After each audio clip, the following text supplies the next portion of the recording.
Hey everyone, and welcome to another video. So today I'm going to be reviewing Queen of Shadows by Sara J. Maas. So for those of you who don't know, this is book, let's see, 1, 2, 3, it's book 4 in the series, unless you count the Assassin's Blade, the prequel book, as book 4, but we're going to make it simple on myself. So we've got Throne of Glass, Crown of Midnight, Heir of Fire, and Queen of Shadows, again, the Assassin's Blade being a prequel. So let's get right into this. So I started reading it this month. This was my pick for the month. I think I actually started reading it toward the end of May, right after I finished Heir of Fire. So I've been reading it. I probably need to pull up my Goodreads to figure out how long I've been reading it. So we're going to pull that up.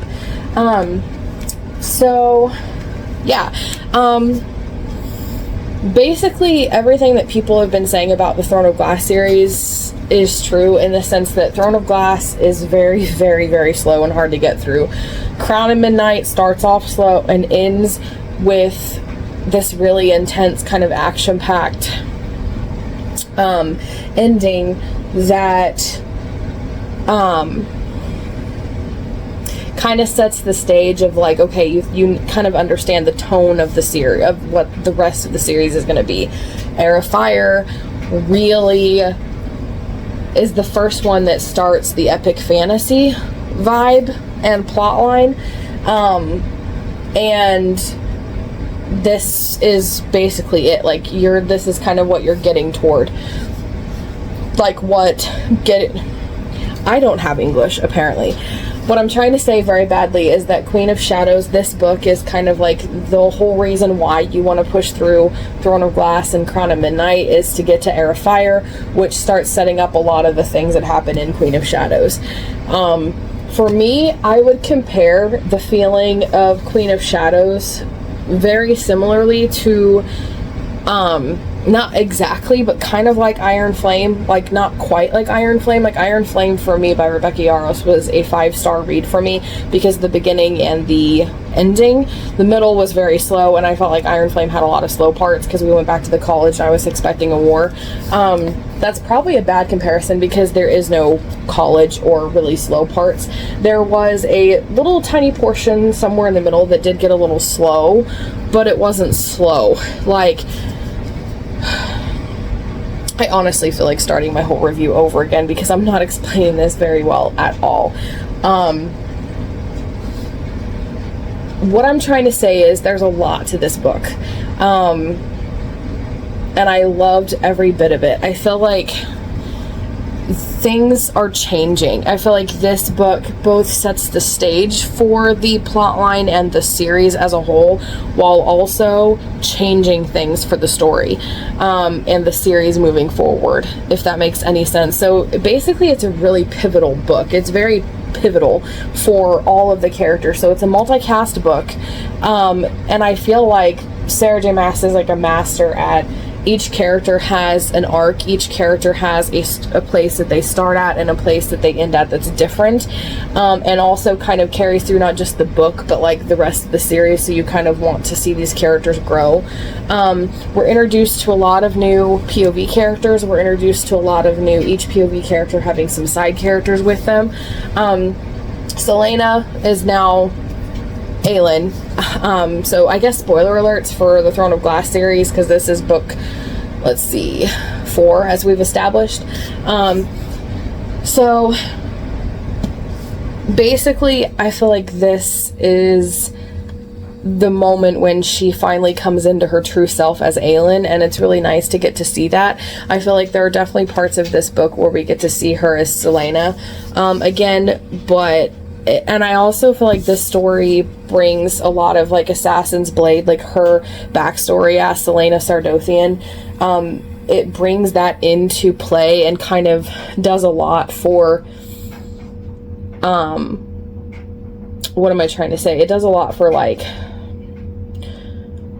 giving us closure about Assassin's Blade and Selena and her backstory, and also pushing the character Aelin forward into what she needs to be in her new arc and where she's going, basically, if that makes any sense.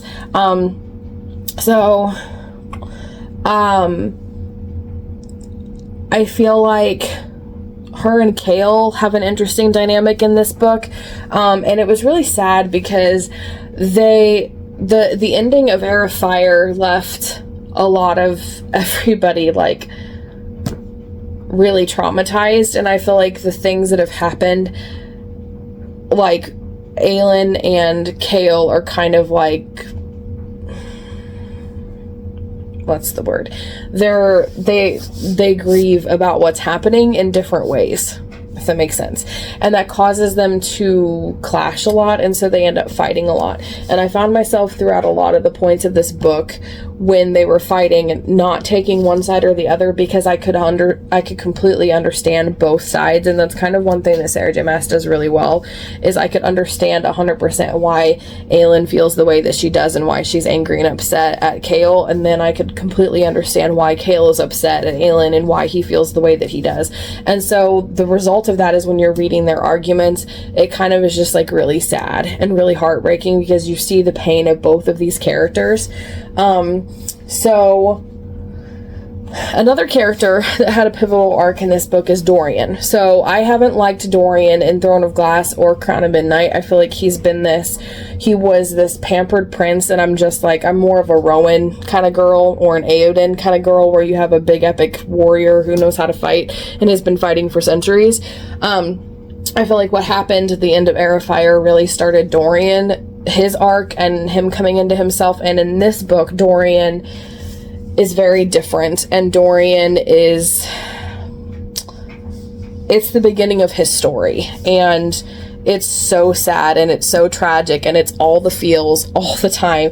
And I found myself actually like craving Dorian's perspectives. I was eager to get back to him to find out what was happening next and what was going to continue to happen. And there's kind of a mystery around that. There's a lot of different mysteries and pieces going on too. We go to Manon's perspective, and she's working kind of with the bad guys and the witches and the wyverns and stuff like that. So we get glimpses of them, and there's something going on in her location, but we didn't know what it was. And so there's this kind of mystery aspect that you want to find out what is going on there, what the weapon is, like what is happening. There's another character that's introduced on her side of things, Elide, who is a really intriguing character, and I don't really care for Manon's POVs as much as the other ones, but I found myself kind of curious about Elide and like where her arc was going to go, and this one particular question of her story that does get answered at the end. So I feel like Manon's character really goes through a huge arc in this one, and there's this other character with her that I really like named Astirin, who is like her cousin. And so I really love Manon's cousin Astirin because they have this really interesting bond, and it's not quite what you would think because the witches are kind of like a unique species. But toward the end, they develop this really close bond, and you find out about Astirin's backstory, and I really like her backstory was really touching, and I really liked that story. I feel like things kind of come to a head, and I feel like this is like true epic fantasy at its finest, where you have a lot of POV characters that are jumping around the world, like giving you multiple, like that's the point of epic fantasy and multi-cast books, is because if your book, like basically that's kind of what I tell authors is, do you feel like your book needs to have more than one perspective? Are there things that you need other characters to tell? And that's kind of like the point of this, is like there's different things going on to the point where you need these other character POVs to kind of explain things to you and to tell you what's going on. Other POVs I liked and that we got was Aoden, which is Aelin's cousin. He ended up in a really cliffhangery place, kind of like Dorian at the end of Heir of Fire. So he was another perspective I was like always wanting to get to, because I wanted to find out what happened next. And his loyalty to Aelin is so like attractive as a quality. Like I really admire his loyalty to Aelin no matter what is going on, and it makes him one of the most interesting characters, and he has a really deep backstory because of who he is and like Aelin and that connection there. So I was excited midway through the book when Rowan showed up. We left him in Airfire and somewhere else, so I won't tell you the circumstances or anything beyond that, but I called that scene, and it was a really fun scene, so I was really happy to get Rowan back. Both him through like Aylin's eyes and Aoden's eyes and some of the other characters, but also going to Rowan's POV a few times, so that was nice. So there was one part at the end. I feel like Sara J. Maas is a master at so much, but one thing that she seems like she really loves to do is do these whole climactic situations that feel like you're gearing toward a boss fight or boss situation, and then everything kind of like not really calms down, but you feel like, okay, we can take a breath, it's over. I wonder, you know, and it's like we're gonna kind of just calmly cruise into the ending, and then like the last 100 to 50 pages just ramp up and everything just goes nuts. And I should be expecting it at this point, but there's always a part of me when I'm reading her books at the ending, it's like you get to the pivotal point that you think is the climax, and you're still surprised when there's more after that. And then in this case, we still had more after that because we had so many POVs, so like the other people still had their moment as well. So I really liked how the opposite sides of things kind of converged in this book, because it was interesting to see how Aelin and Manon and the different sides kind of collided. And I feel like that scene, that action sequence was so intense, and I really loved it. And I was like, I could not stop reading. I was reading that last night. It was so intense. Oh my gosh. And I was like, oh my gosh. It was just like, I could not stop reading. It was so action-packed. She writes such really good action scenes in a fantasy, and it's like the perfect, it's just like, it's so good. And then we get to the actual, like, the boss fight beyond that, and it was so intense because everything just kind of comes to a head, and it's the true definition of epic fantasy. I cannot say this enough. Like, the whole series, and I feel like it's going to get even better from here, so you guys reading this, like, watching this, if you've read the whole series, you're probably like, oh, you sweet summer child, just wait. I know, it's going to get better, even better from here, but let me gush about this book for a minute, because it's like, I always tell people, whether they're writers or just readers or just people in general, that for me, what I like in an ending, what I consider a true boss fight, has always been Star Wars. That's my go-to, like, structure when I'm, like, I did a tutorial about story structures. I don't have it posted, I don't think yet, but when it's up here, I'll try to remember to put it. It's like you have, in Star Wars, the example that I give is like you have the sky battles going on where you have the spaceships all fighting each other. You can look at episodes 1, 2, and 3 especially. 4, 5, and 6, same thing. Then you have the ground team. So in episode 1 is a good example because you have the troops on the ground. You have the Gungans trying to get into, like, fight the droid army, and then you have the people trying to get into the palace, and then you have the Jedi versus the Sith. There's always a lightsaber duel. So you have like 3 or 4 or even 5 or 6 different POVs and things going on, and each person has their role to play.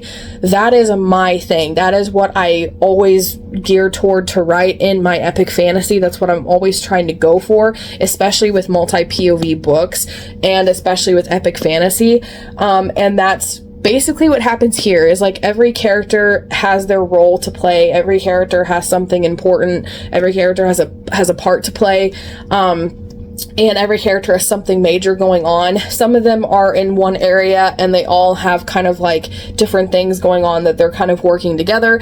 Other characters they're elsewhere and they still have important stuff going on.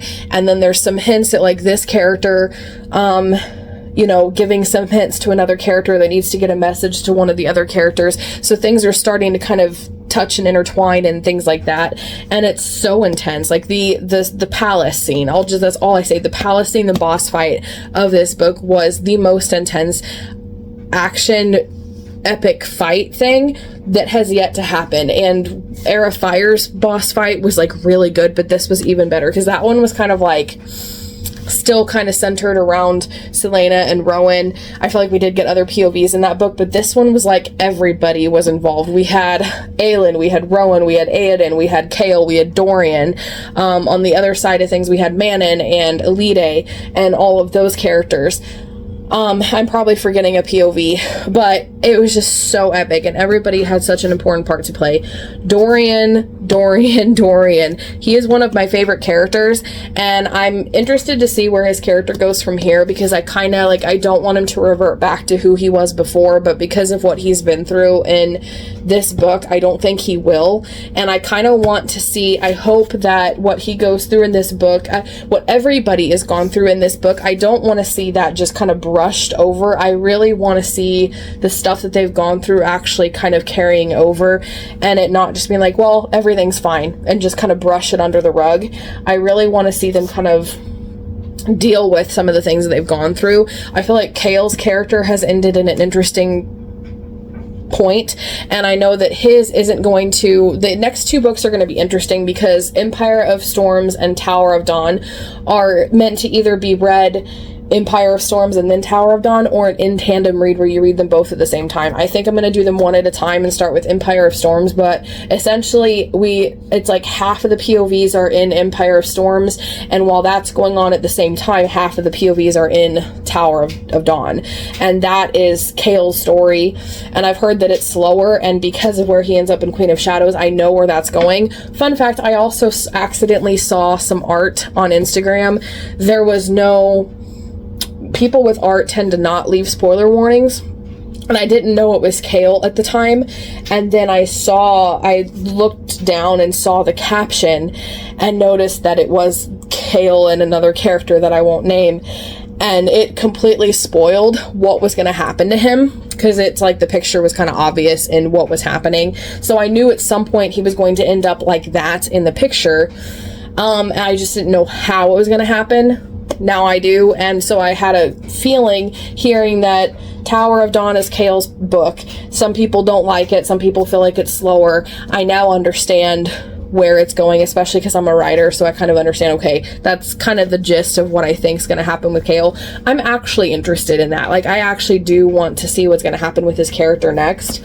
I feel like Eowyn had an interesting arc in this book, and he's finally at a good place, so I don't know if he doesn't really have too much of like a, oh, I want to know what happens next to Eowyn kind of situation, because I feel like he actually went through a little bit of an arc and is at a good place.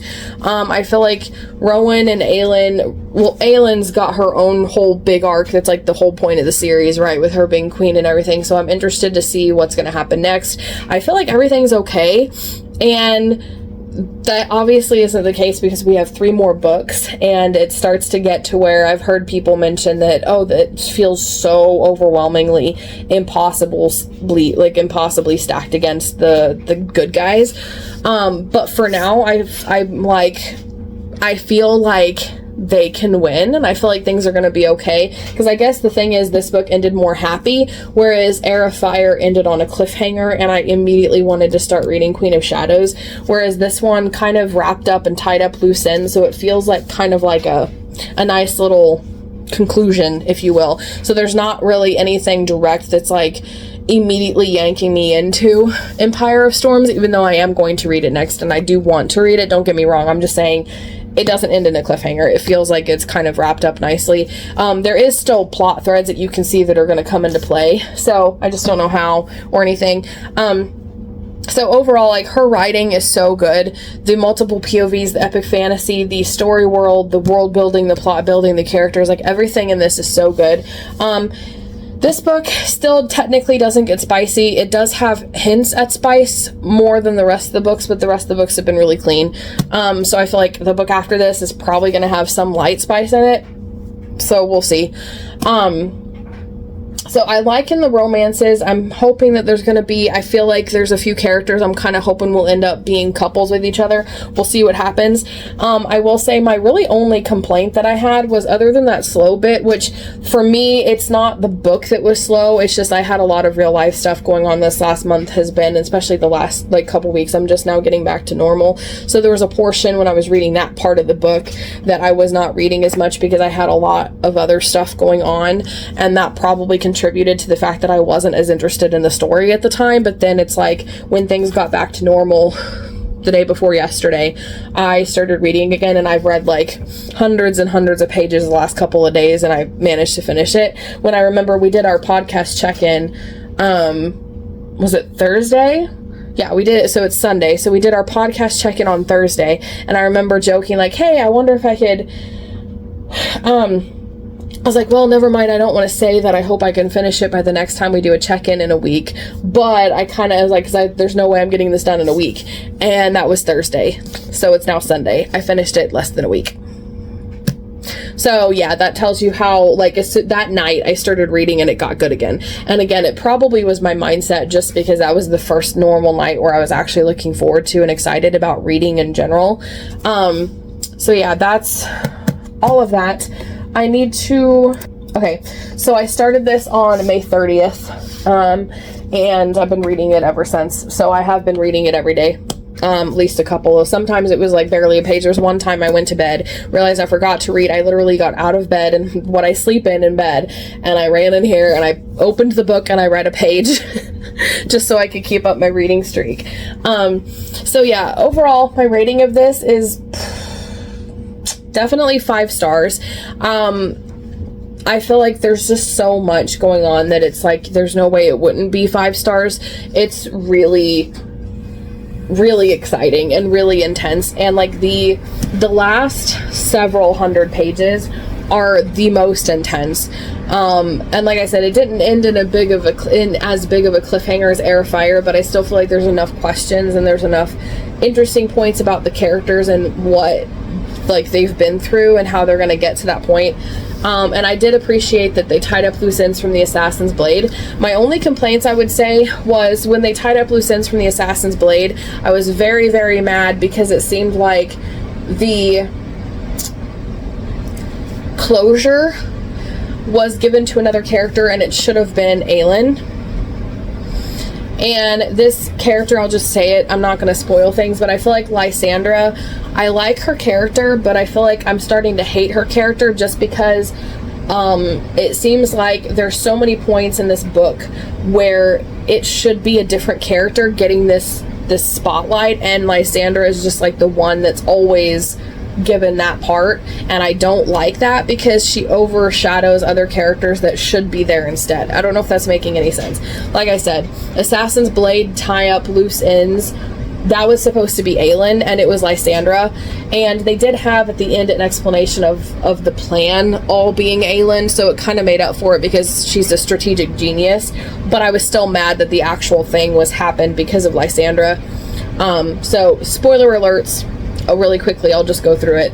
Lysandra was the one to kill Arobynn, and after Arobynn killed Sam, we readers wanted justice for Sam, but that can only come from the one who loved Sam, which was Aelin. And I get that Lysandra lost somebody to Arobynn, I get that he killed her love too, but we didn't see that. That wasn't Assassin's Blade. So I feel like it should have been Aelin. She did come up with the plan. It was really epic twist plan thing we didn't see coming, but I was still ticked. It was Lysandra. Spoilers over. Next thing, I feel like at the end of the story, some male characters are in danger and they're saved by Lysandra, and that annoyed me because it's like the whole aspect of like the female characters being baddies. If that was by itself, that would be fine, but in this case, it seems like it overshadows the male characters, and so the male characters, like Rowan and Eowyn, got this really epic fight scene, and it was really epic, and then they couldn't save themselves, and they originally got saved by another character who I won't spoil for you, so that was fun to see that character come into play, a male character come into play. Then they were all saved by Lysandra, so it was like the men were still saved by a woman, and I feel like the women get all these really epic, like, big bad moments, and the guys did too, don't get me wrong, but it just feels like the women are always overshadowing the men, and then on the other side of things, there is no man on that side of things. It's just like Man and her 13 of her, which are all female witches. You got Elide, you've got Coltane was like one of the side characters in that one that had a pivotal role, and it was just like women doing it. You know what I'm saying? And I'm like, I don't mind if women do it. I just want the male characters to have a chance too. Like, we had Dorian involved, so he had a big part to play, and that was really epic. And it was kind of like, I wasn't, at the time, I wasn't sure if it was going to be good or bad, so that was really interesting and really exciting. We had Kale, but I feel like it was meant to show Kale doing important things, but he kind of like technically didn't, and it's like, so, and I appreciated that she was trying, but it still felt like the women are the ones actually doing things, and I just don't like that. I want the men to actually save people. I want the men to actually be the ones to do the heroic things, because like the men help, they're like assistants, and they're there and they're doing big epic bad things, and they're portrayed as big epic fae warriors who are big and bad. I get that. It's just the actual heroics, the actual plot pivoting points are all given to the female characters, and I don't like that. I want the male characters to have plot pivotal points as well, and that's a real annoyance, but it didn't dock a star. I'm just gonna get more annoyed if it continues to happen from this point forward, especially leading into the big boss scenarios that I know are coming in these final 3 books, being the most intense. Kind of like the whole series is gearing toward the final book, obviously. So so yeah, that's everything. Like I said, 5-star read for me. I still enjoyed it. Just kind of, I feel like if I'd read this in another month, it would have been even more enjoyable. It was just kind of like a weird month for me to read this book, due to just everything going on. But I really enjoyed it. I'm into the series. I want to continue reading the series while my head's in it, because it's a lot to try to get your head to wrap around and everything. So I'm interested. I'm excited. What did you guys think of this book? Let me know in the comments below. And in the meantime, if you liked this video, please be sure to give it a like and subscribe for more writing and reading videos every Monday, Wednesday, and Friday. And if you liked my review of Queen of Shadows, then check out my review of Throne of Glass, because that's the review that sort of started this whole thing. And you can go through and binge all of my reviews for Throne of Glass, Crown of Midnight, Heir of Fire, and The Assassin's Blade, and now Queen of Shadows.